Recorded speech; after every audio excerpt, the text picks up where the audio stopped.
우리는 지난 시간에 모세의 장인 이드로가 모세의 아내 십보라와 두 아들 게르손과 엘리에셀을 데리고 시내산으로 와서 만난 사건을 보았습니다. 그 후에 모세를 통하여서 하나님이 그동안 행하신 일을 듣고 이드로가 기뻐하며 찬양하며 하나님 앞에 영광 돌렸던 것도 함께 보았습니다. 오늘 말씀은요, 장인 이드로가 이제 자기 사위 모세가 하는 일을 하루 동안 지켜보고 나서 조언하는 내용입니다. 어떻게? 백성의 중간 지도자를 세워서 일할 것을 자문해 주는 내용이 오늘의 말씀입니다. 13절부터 16절 보겠습니다. 시작. 이튿날 모세가 백성을 재판하느라고 앉아 있고 백성은 아침부터 저녁까지 모세 곁에 서 있는지라. 모세의 장인이 모세가 백성에게 행하는 모든 일을 보고 이르되 내가 이 백성에게 행하는 이 일이 어찌 됨이냐. 어찌하여 내가 홀로 앉아 있고 백성은 아침부터 저녁까지 내 곁에 서 있느냐.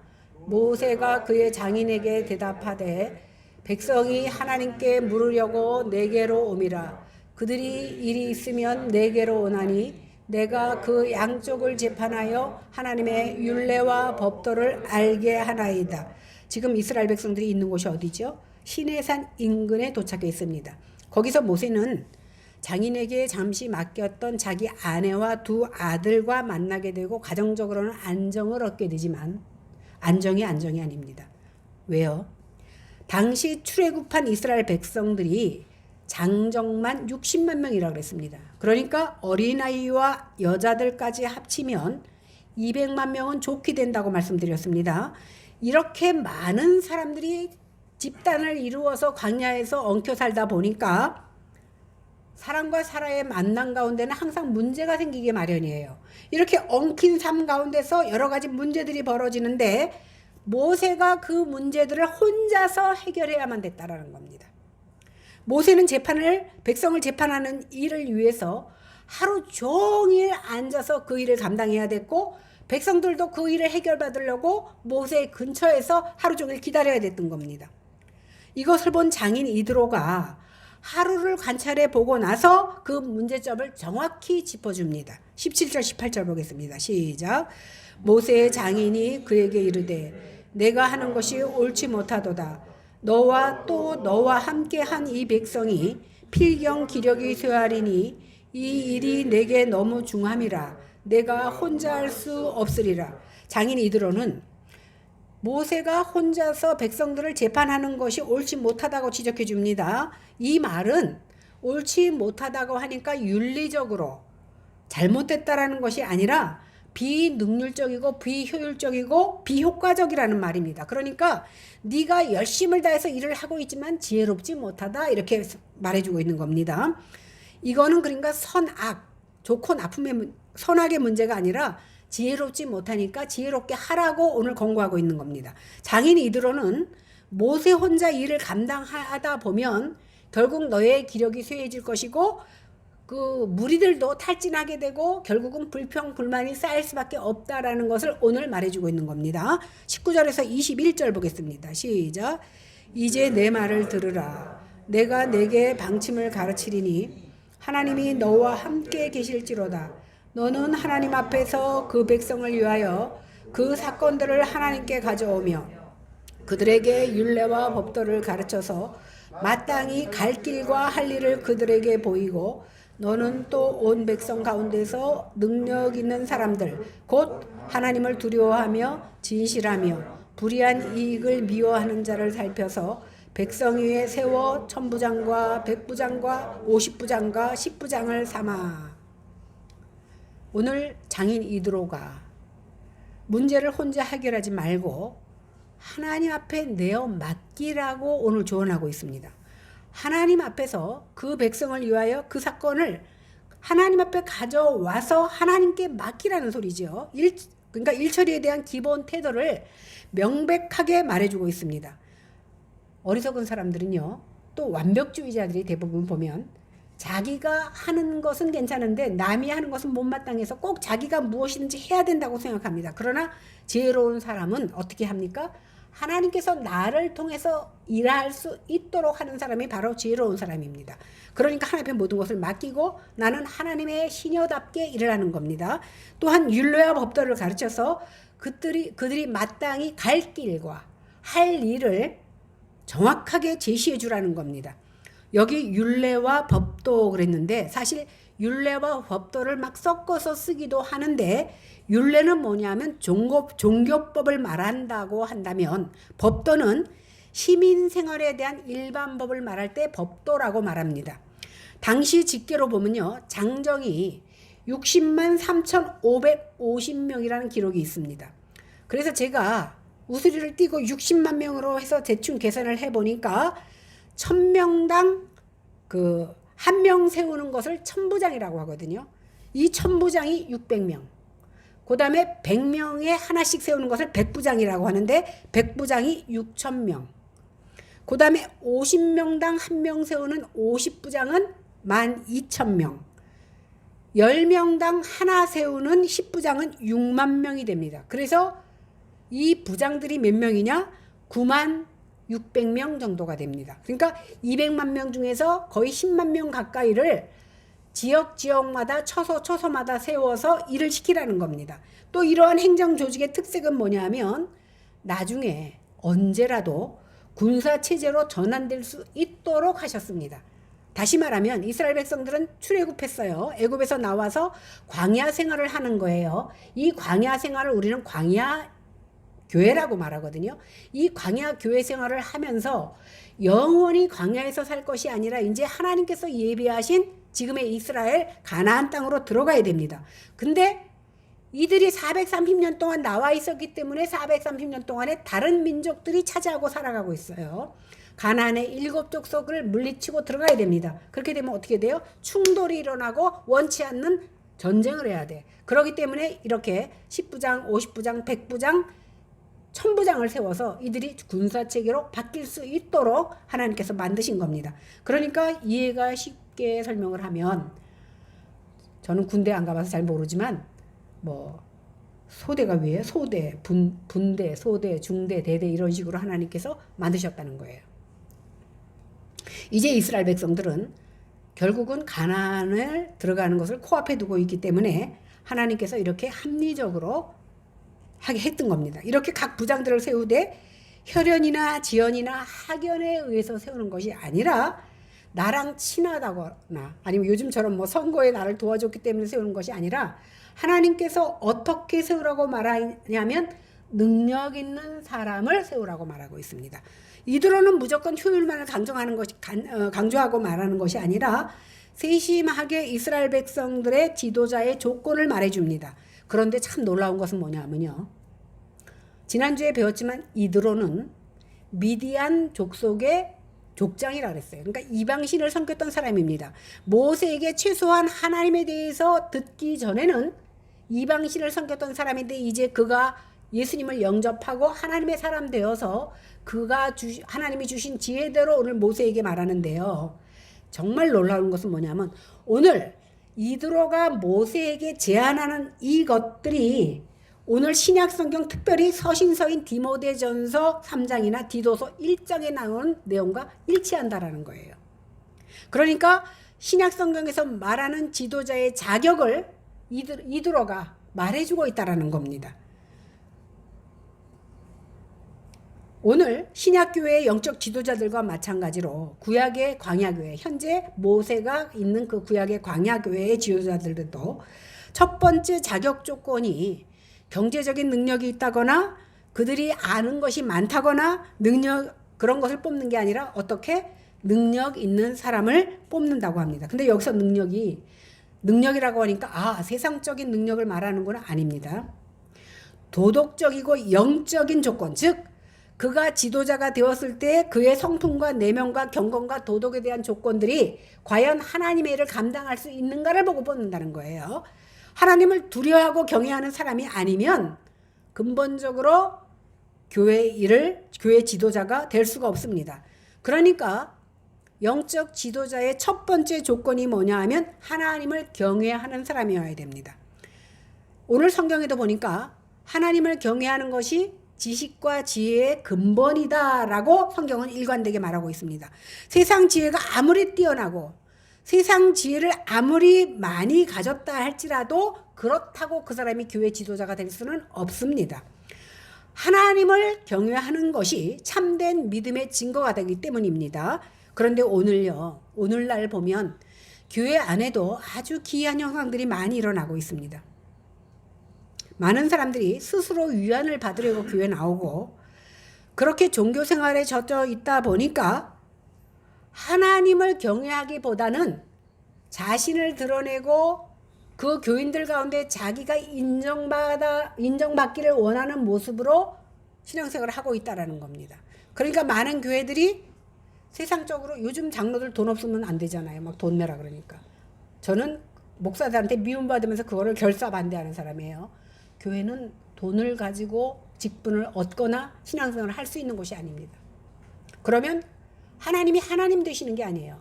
인간들이 만들어온 바벨탑 속에 우리가 들어가 있는 것과 똑같습니다. 바벨탑은요, 높이 쌓으면 쌓을수록 결국은 무너지는데 1층 쌓았을 때 무너지면 별로 안 다쳐. 100층까지 쌓았는데 거기서 무너져 보세요. 뼈도 못 추립니다. 결국 하나님 앞에 정말 우리가 하나님을 두려워하고 믿는 믿음을 가지고 주님의 일을 감당해야지만이 하나님께서 바벨탑 꼭대기라도 앉혀주시지, 권세를 앉혀주시지, 나의 능력과 내 지혜로 할 때 결국 우리는 공든탑이 무너지듯이 다칠 수밖에 없다라는 사실입니다. 그래서 우리가 주님을 경외하는 자신이 내 안에서 일어나는 모든 일을 통해서 우리는 하나님 앞에 영광 돌려야 돼. 그러니까 나에게 좋은 일만 있을 때는 하나님 앞에 박수치고, 나에게 어렵고 힘든 일이 있으면 왜 하나님은 나한테 이렇게가 아니라 오히려 어려운 일이 있을 때 이 일을 통해서 하나님이 영광을 받으시려고 하시는구나 생각해 보세요. 나사로는 죽은 지 나흘 돼서 이제 시체 썩은 내가 나기 시작할 때 하나님께서 살려주셨어요. 병들었다는 얘기를 들었을 때 예수님이 들은 척도 안 했어. 이미 죽었을 때에 가자. 그리고 나사로가 자는구나 라고 일으켜 세웠습니다. 그 사람이 조금 병들었을 때 일으켜주면 하나님이 병 고치셨구나 이 정도예요. 죽은 자를 살리셨을 때 그 소문이 어떻게 나요? 야, 죽은 자도 살리시는 하나님 앞에 더 많은 영광을 돌리는 거예요. 그렇지 않아요? 의사가 여기 내가 바늘에 찔려고 피난다고 가서 그거 치료받는 거 아무것도 아니에요. 죽을 병을 살렸을 때 그 사람 이름이 나타나는 거예요. 하나님도 마찬가지입니다. 우리가 삶 가운데서 일상적으로 있었던 것 때문에 하나님 앞에 영광 돌리는 것은 당연한 일이지만 인간이 상상할 수 없는 그런 조건 속에서 우리가 하나님의 영광을 돌릴 때 하나님께서 내 편이 되어 주셔서 내 일을 감당해 주신다라는 사실이에요. 이렇게 하나님의 영광을 드러내는 자는 내가 내 속에 있는 믿음을 가지고 나는 그 믿음 안에서 나는 죽고 내 안에 있는 그리스도가 나타나지기를 원하는 것이 믿음입니다. 이러한 자를 통해서 하나님이 역사하신다는 사실입니다. 두 번째로 유능한 지도자의 조건은 뭐냐면 사람과의 관계입니다. 물론 사람이 보는 초점과 하나님께서 원하시는 초점은 좀 다릅니다. 그는 진실무망하며 불의한 일을 미워하는 자여야 됩니다. 진실무망하다는 말은 뭐냐면 믿을 수 있고 신뢰가 가는 사람이어야 돼요. 제가 한 번 본 사람 에스더 김이라 그래갖고 지금도 버지니아주로 가버렸어요. 한 번 만나고 그 사람 나한테 연락 안 하지만 저는 계속 연락해요. 왜냐하면 적은 약속이었는데 그것을 지키더라고요. 근데 많은 사람들이 제가 전도하라고 많은 사람을 만나다 보면 쉽게 말을 뱉어. 내 마음 편하게 해주려고. 그러나 지키지 못해. 지키지 못할 약속을 함부로 하는 것보다는 처음 약속을 나하고 어겼어요. 그 사람은. 그런데 불가피하게 속초를 갔다 와야 됐기 때문에 어겼다고 나중에 연락이 오면서 사실은 내가 나하고 자기하고 했던 말이 아무 소용이 없는데 그 약속을 지키러 저를 찾아왔더라고요. 이런 사람 만나기 쉽지 않구나. 그래서 카톡을 하고 지금 미국에 가 있지만 제가 계속 기도하고 있어요. 왜? 그분하고 나하고 다시는 만날 일이 없을지는 모르지만 그러나 신앙 안에서 함께 교제하기를 원하는 거예요. 하나님이 원하시는 것은 뭐냐면 진실무망하다는 것이 뭐냐면 하나님 앞에 인정받을 뿐만이 아니라 사람 앞에도 진실해야 되고 적은 일에 충성할 수 있는 사람이어야 된다는 거예요. 오늘 그것을 하나님께서 원하시는데 이드로가 무엇이라고 표현했냐면 불의한 이익을 미워하는 사람이라고 표현하고 있습니다. 그러니까 불의한 것은 모든 사람이 다 그러니까 나도 그래야지가 아니라 그것이 불의한 이익이라면 모든 사람이 다 따라가도 나는 하지 말아야 돼. 왜? 나는 하나님의 사람이기 때문에. 이런 사람이야말로 백성들에게 갈 길과 마땅히 할 일을 가르칠 수 있는 자격이 있다라는 거예요. 그래서 예수 믿는 사람들은 세상 사람들이 다 그렇게 한다고 해서 내가 따라가는 것이 아니라 세상 사람들이 다 그렇게 한다고 할지라도 하나님이 원하시면 나는 가져야 할 수 있는 그런 믿음의 신조가 있어야 된다는 겁니다. 여기서 우리가 조심해야 될 것이 있는데 근본적으로 백성의 지도자는요. 백성의 대변인이 아니에요. 누구의 대변인입니까? 하나님의 대변이어야 되는 거예요. 그들은 백성의 소리가 아니라 하나님의 음성을 들을 수 있어야 된다는 겁니다. 이런 점에서요. 많은 사람들이 민주주의가 교회에서 나왔다 그러지만 아니에요. 교회가 민주주의일 것 같으지요? 민주주의가 아니라 신본주의예요. 다시 말해서 교회에 100만 명이 있는데 100만 명이 다 원해도 하나님이 원치 않으면 100만 명을 무리치고 하나님의 뜻을 따라야 되는 것이 교회예요. 이해가 되지 않죠? 옛날 이스라엘 백성들은요. 지도자를 뽑을 때 제비 뽑기 했어요. 우리같이 지금 선거하면은요. 선거운동도 하고 뭐 비리도 하고 막 그러잖아요. 제비 뽑는다는 건 뭐예요? 그 주권을 하나님 앞에 맡긴다는 거예요. 그래서 많은 사람들이 교회에서 민주주의가 나왔다고 하지만 사실 아니에요. 민주주의는 다수가 원하고 다수가 원하는 대로 가는 것이 민주주의인데 그렇다고 독재는 아니에요. 많은 사람이 원한다 할지라도 그것이 하나님의 말씀과 어긋날 때는 그것을 물리칠 수 있어야 되는 거예요. 그래서 기독교는 신본주의예요. 하나님 중심. 그래서 다수가 원하더라도 하나님께서 노하시면 나도 노할 수 있는 그것이 바로 신앙인 겁니다. 생각해 보세요. 백성의 뜻을 따르는 장로들이 만약에 이스라엘을 다스렸다면 홍해 앞에 섰을 때 이스라엘 백성들 뭐라고 그랬어요? 진퇴양난에 빠져서 왜 여기까지 와서 우리를 죽게 만드냐? 그리고 광야에 왔을 때 먹을 것이 없으니까 다시 애굽으로 돌아가자 그랬어. 그 민주주의대로 하면 어떻게 해야 돼? 다시 애굽으로 가야 되잖아. 다수가 원하니까. 만약에 민족의 장로들이 그 사람들을 지도했다면 나는 여기 있고 싶지만 만민이 원하니까 다시 애굽으로 돌아갔을 겁니다. 그러나 모세는 어떻게 했습니까? 하나님 편에 서서 하나님의 뜻을 대변했기 때문에 결과적으로는 이스라엘 백성들이 다 살아남을 수 있었던 거예요. 왜? 하나님은 애굽의 노예로 살기를 원하지 않고 약속의 땅 가나안 지금의 이스라엘 땅에 들어가서 너희를 살게 하기를 하나님은 원하셨는데 그것을 믿지 못하다 보니까 가는 길에 조금만 어려움만 생기면 원망하고 불평했던 거예요. 그러니까 장로들이 믿음 없는 장로들이 만약에 이스라엘 백성들을 인도하고 지도했으면 그들은 광야에 나와서 다 죽었을 겁니다. 그래서 하나님의 지도자는 대중의 소리도 물론 들어야 되지만 하나님의 음성에 민감해야 된다라는 사실입니다. 22절 23절 보겠습니다. 시작. 그들이 때를 따라 백성을 재판하게 하라. 큰 일은 모두 내게 가져갈 것이요 적은 일은 모두 그들이 스스로 재판할 것이니 그리하면 그들이 너와 함께 담당할 것인즉 일이 내게 쉬우리라. 내가 만일 이 일을 하고 하나님께서도 내게 허락하시면 내가 이 일을 감당하고 이 모든 백성도 자기 곳으로 평안히 가리라. 이스라엘 백성들이 430년 애굽에서 살았는데 거기서 200여 년을 노예로 살았어요. 노예는 뭐예요? 위에서 시키는 대로 하는 게 노예거든요. 그러다 보니까 아직도 노예 근성이 남아있어서 무엇이든지 책임지려고 하지 않아. 노예는 책임질 게 없어요. 그냥 이거 가져가 그럼 이거 가져가고 저거 가져가면 저거 가져가면 되는 거예요. 그러니까 책임 의식이 없어요. 무슨 일이든지 스스로 해결하려고 하지 않아. 시키는 일만 하다 보니까. 그러다 보니까 상식적으로 내가 처리할 수 있는 문제도 쭈르륵 갖고 오는 거야. 그러니까 모세가 얼마나 피곤합니까? 지네들끼리 해결할 수 있는 문제까지 다 들고 오네. 이러한 모습을 이드로가 보고서, 이드로가 보니까 뭐 저런 거 같고 지도자 앞에 나왔나 하는 생각이 많이 드는 거예요. 그래서 안 되겠다. 이러면 너도 지치고 백성도 지친다. 중간 지도자를 세우라고 제안한 겁니다. 각 지파 안에 세워진 지도자들이라도 언제라도 재판받을게. 이스라엘은 12지파가 있어서 지파별로, 그러니까 어디를 움직이면 천막을 쳐도 지파별로 쳤거든요. 성막을 중심으로 동쪽은 누구, 남쪽은 누구, 이렇게 지파별로 세웠기 때문에 지파 안에 그 지도자를 세우면 굳이 멀리 가지 않더라도 지파 안에서 해결할 수 있고, 그러나 큰 일만, 자기들이 해결할 수 없는 일만 모세에게 가져나와서 해결하라는 거예요.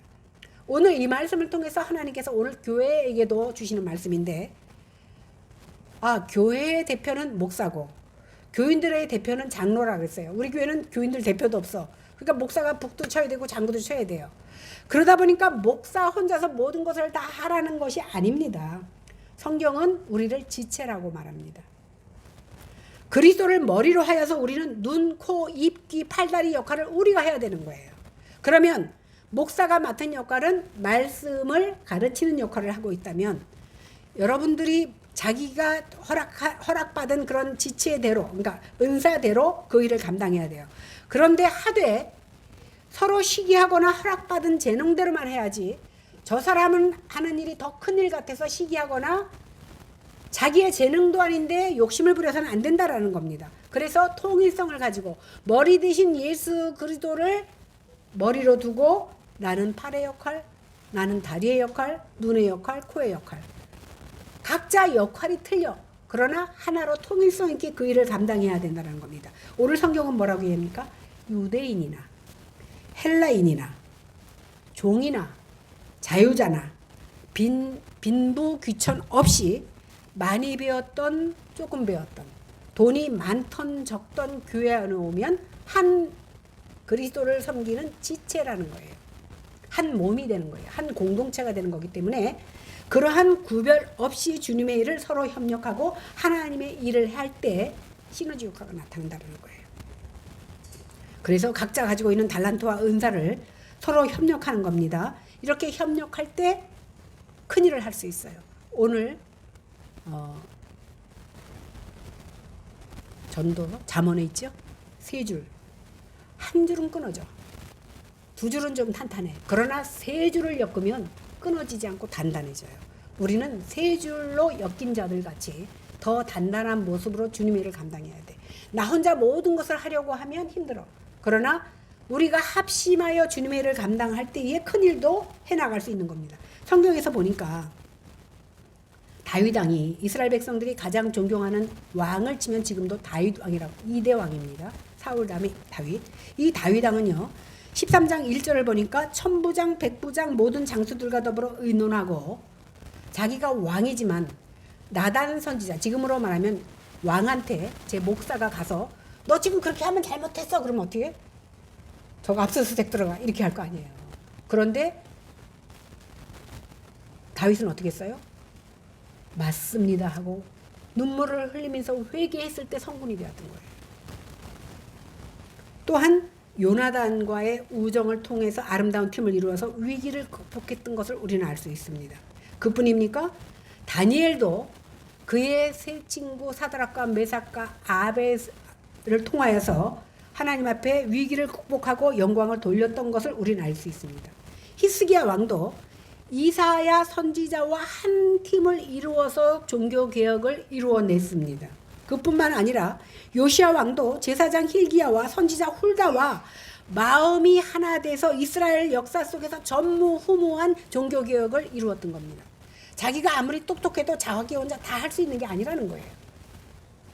우리가 지지난주에도 배웠지만 아말렉과의 전쟁에서 모세가 손을 들면 이스라엘이 이기고, 팔이 아파서 손이 떨어지면 아말렉이 이기니까 아론과 훌, 아론은 형이고 훌은 매형이에요. 받쳐주고 있으니까, 그죠? 돌을 대고 받쳐주고 있으니까 이스라엘이 저녁 무렵에 완전히 이겼던 것을 기억합니다.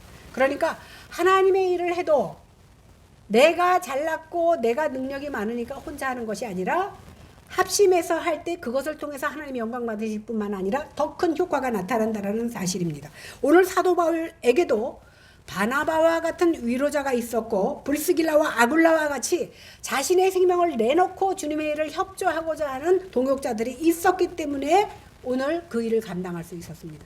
그리고 믿음의 아들 디모데가 있었고 디도가 있었습니다. 감옥까지도 함께 가려고 했던 신라가 있었기 때문에 오늘 사도 바울이 될 수 있었다라는 사실입니다.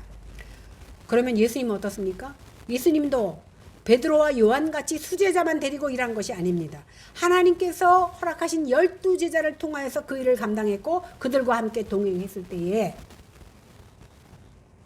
하나님 나라 확장을 위해서 주님의 일을 감당했던 겁니다. 24절에서 26절 보겠습니다. 시작. 이에 모세가 장인의 말을 듣고 그 모든 말대로 하여 모세가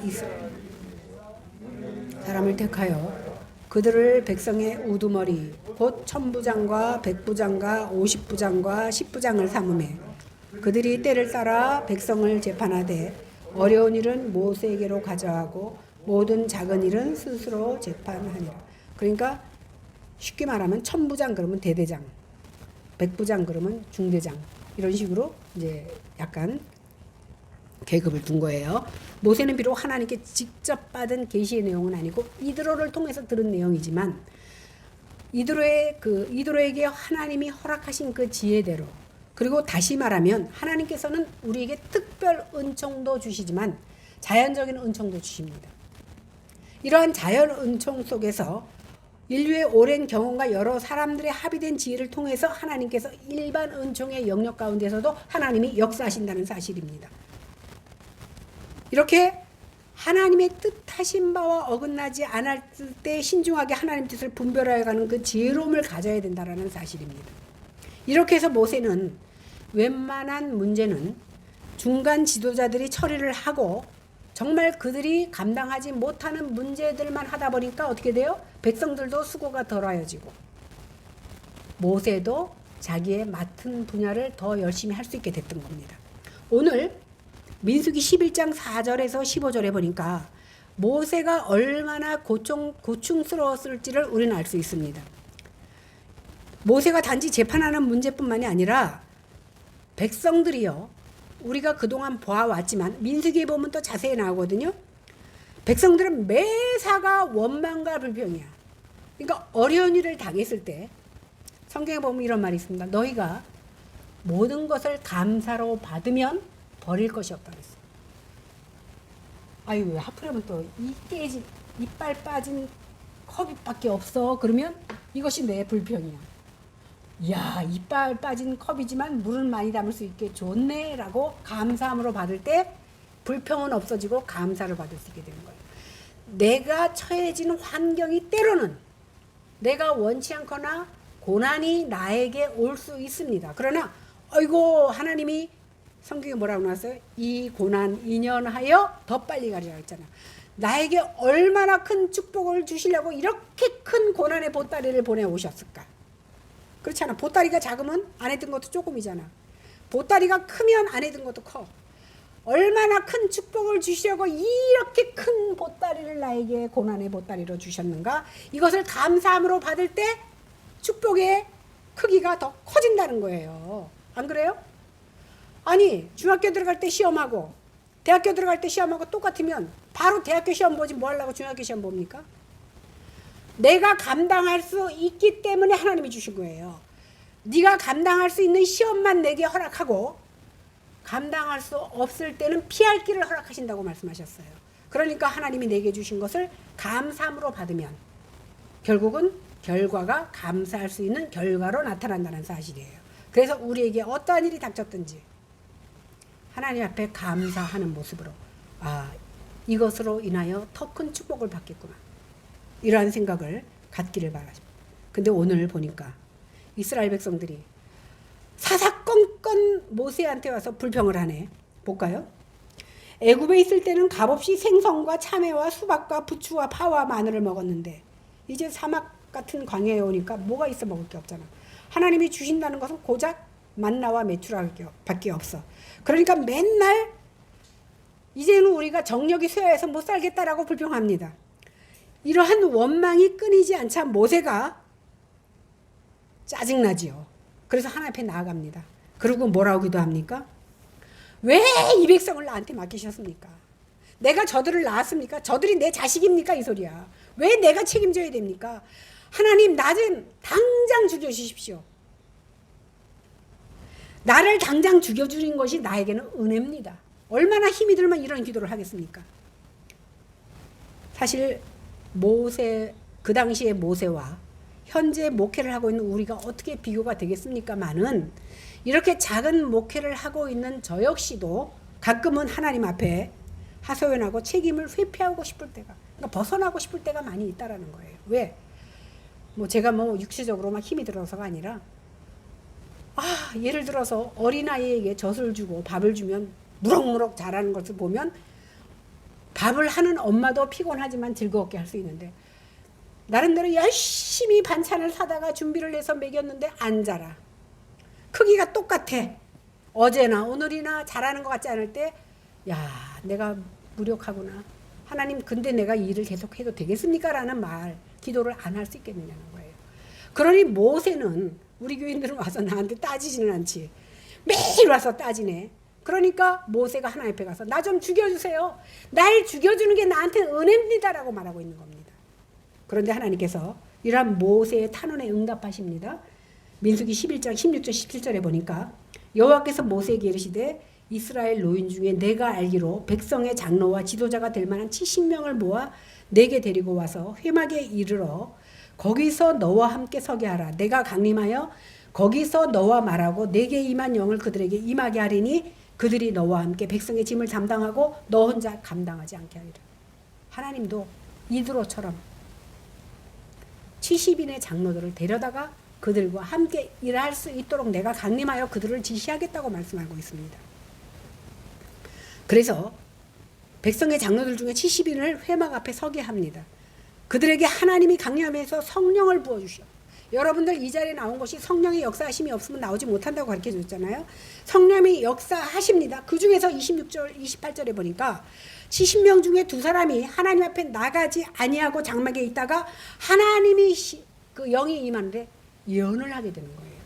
그러니까 그 당시에 그 여호수아가, 모세의 뒤를 여호수아가 뭐라고 얘기하냐 하면 모세에게 이르되 그만하라, 이 일을 이제 그만두라고 말합니다. 그런데 29절에 뭐라고 나옵니까? 모세가 여호수아에게 내가 나를 위하여 시기하느냐? 여호와께서 그 신을 그 모든 백성에게 부어주사 다 선지자 되기를 원하노라. 이 말은 뭐냐면 모든 성도들이 다 선지자 되기를 원한다라는 거예요. 그런데 목사도 그렇잖아요. 이렇게 열심히 설교를 준비해서 가르쳐주면 다음 주에 보니까 유아가 저쪽 교회에 있을 때는 안고 다녔잖아. 걸어서 지금 주일학교 갔잖아요. 잘하잖아. 우리는 안 자라. 잘하는 게 잘 안 보여. 그럼 목사가 답답하지요? 근데 히브리 기자가 저만 답답한 게 아니더라고. 히브리 기자가 히브리서 5장에서 서신을 받는 자들에게 뭐라고 얘기하냐면 너희가 믿은 지가 오래돼서 지금쯤은 선생이 되어야 되는데 아직도 말씀의 초보에서 벗어나지 못했구나. 아직도 밥도 못 먹고 우유만 빨고 있구나. 이제는 너희가 이쯤 예수를 믿었으면 나가서 가르쳐야 되는 선생이 되어야 마땅한데 아직도 교회를 오래 다녔지만 신앙은 젖먹는 어린아이와 같구나라고 히브리서에 나오고 있어요. 우리랑 똑같죠? 왜 그렇게 예수를 수십 년 믿었는데 잘하지 않느냐는 거예요. 그것을 통해서 제가 조금 위로받았어요.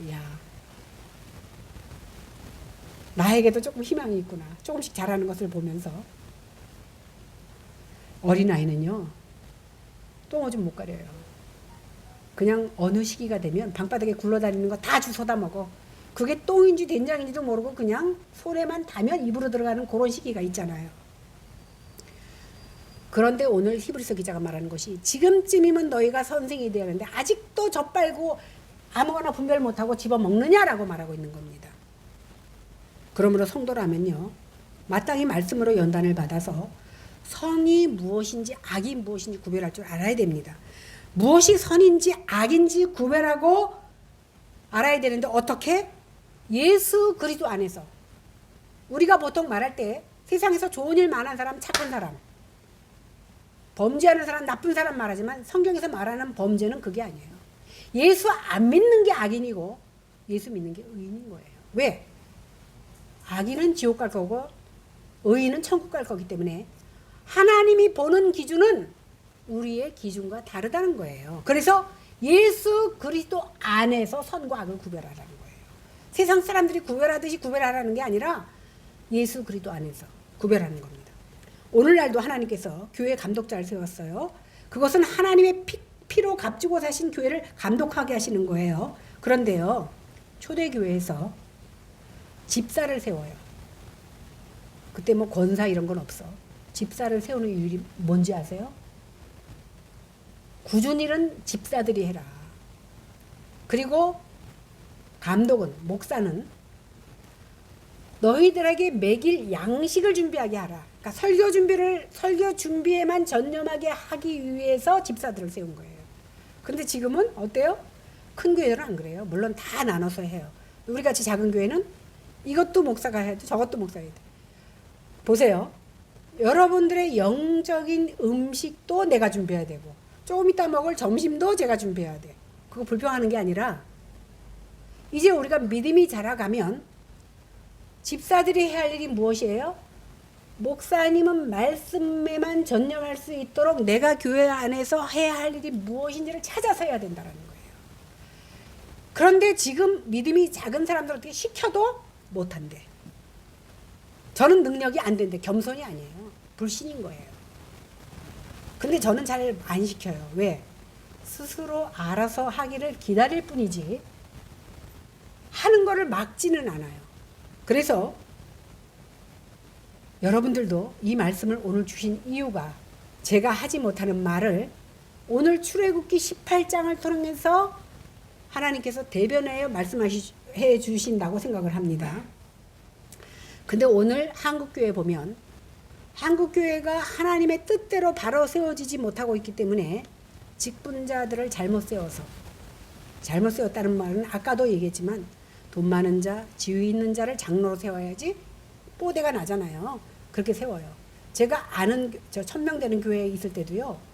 어떤 윤 무슨 집사라고 있는데 참 믿음이 좋아. 그 나이도 혼자 주일학교하고 다 하는데 거기는 장로 이랬는데 5천만 원 내야 돼요. 돈 없어서 장로 못했어요. 자기 친구들 다 장로 됐는데 그거 제가 맨날 걸기하다가 이루지도 못하고 나왔는데 믿음으로 바로 선 자를 직분자로 세워야지 돈이 많고 세상이 인정하는 자를 세워서 안 돼. 세상에서 인정받아도 믿음이 없으면 경건치 못한 자는 세우지 않아야 돼요. 근데 교회가 세상과 다를 바 없는 모습으로 가다 보니까 교회가 욕을 먹고 있다는 사실이에요. 그래서 교회에서 직분자를 뽑아 세울 때는 하나님의 인도하심을 따라 하나님이 오케이 하는 자를 세워야 된다는 거예요. 세상 사람들이 오케이 하는 게 아니라 세상 사람들이 다 오케이 해도 하나님이 노하면 세우지 말아야 된다는 거예요. 그런 식으로 교회가 갔다면 교회가 권위 있는 교회가 됐을 거예요. 근데 교회가 세상과 똑같이 받아 보니까 이제 교회 권위가 다 떨어졌어요. 오히려 세상 사람들의 근심거리가 바로 교회가 됐다는 사실이에요.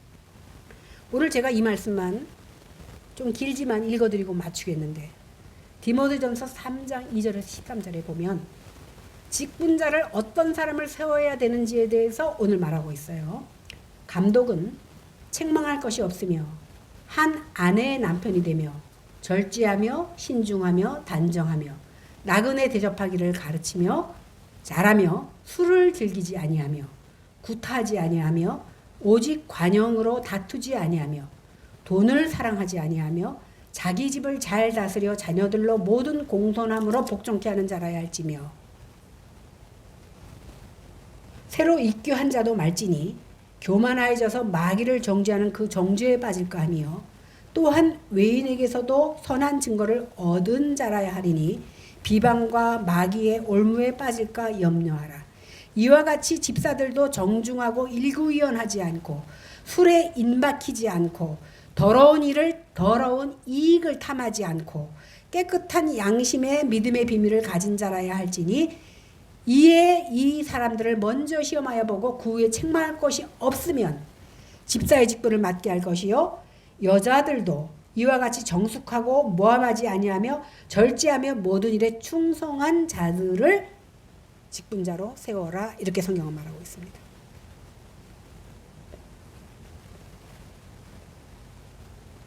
제가 사실 준비를 많이 했는데 시간이 많이 가서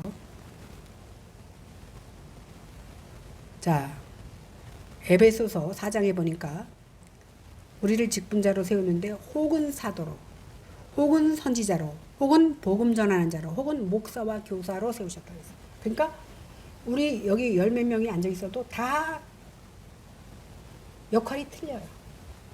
어떤 사람은 전도자라는 사람, 어떤 사람은 봉사자라는 사람, 다 역할이 틀려. 그러니까 우리도 보면 축구 선수도 있고 뭐 대학 교수도 있어요. 축구 선수들로 대학 교수에 앉혀놓고 대학 교수를 축구 선수 하라 그러면 둘 다 망치는 거잖아요. 그러니까 이제 시작한 지 처음 배운 사람은 뭐든지 세우면 안 돼요. 그것이 교회법이에요. 그 분야의 달인이 되었을 때 그 일을 감당할 수, 믿음으로 달인이 되었을 때 그 일을 감당하는 거예요. 그런데 오늘 모세는 민수기 11장 29절에 뭐라 그랬냐면 모든 사람이 다 하나님의 신받기를 원한다. 이 말은 뭐냐면 우리가 다 하나님 앞에 일꾼 되기를 원한다는 거예요. 이제는 만인 제사장 시대예요. 꼭 기도 제목이 있다고 목사한테 꼭 부탁하지 않아도 돼요. 왜? 내가 직접 교회 와서 하나님 앞에 직접 아뢰면 되기 때문이에요. 그러면 무슨 일을 할 때에 각자의 역할은 다르지만 주님의 일을 할 때에 내가 이제 초신자이기 때문에 무슨 가르치는 일을 못하지만 봉사는 얼마든지 할 수 있잖아. 아니 마당 쓰는 일을 초신자라서 못합니까? 이런 일은 초신자가 하되 교사나 목사 같은 거는 초신자한테 시키면 안 되지. 왜? 잘못 가르치잖아. 이러한 것을 우리가 구별해서 주님의 일을 감당할 수 있기를 하나님께서 원하셔서 오늘 출애굽기 18장을 우리에게 허락하신 줄로 압니다. 이 시간 성령 하나님께서 우리에게 은혜 주셔서 우리가 갈 길을 제대로 알아야 돼요. 그리고 우리에게 허락하신 그 직분이 주신 의미를 잘 알아서 내가 할 일을 스스로 잘 찾아서 할 수 있는 성도들이 돼야 돼요. 그래서 주님의 몸된 교회를 바르게 섬기고 이루어 나가는 저와 여러분들이 되기를 주님의 이름으로 간절히 축원합니다.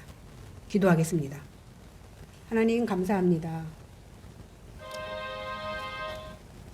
우리는 연약하여 주님의 말씀을 듣지만 돌아서면 잊어버리고 때로는 이해를 못할 때도 굉장히 많이 있습니다. 그러나 오늘 하나님께서 우리에게 지혜 주셔서 이 시간 하나님께서 우리에게 가르치시고자 하는 것을 깨달아 알고 돌아갈 수 있게 하여 주시옵소서. 또한 알면서도 하지 못하는 것은 더 큰 죄악이오니 이제 알았으면 행할 수 있는 믿음도 우리에게 허락하여 주시옵소서. 감사드리며 예수님 이름으로 간절히 기도하옵나이다. 아멘.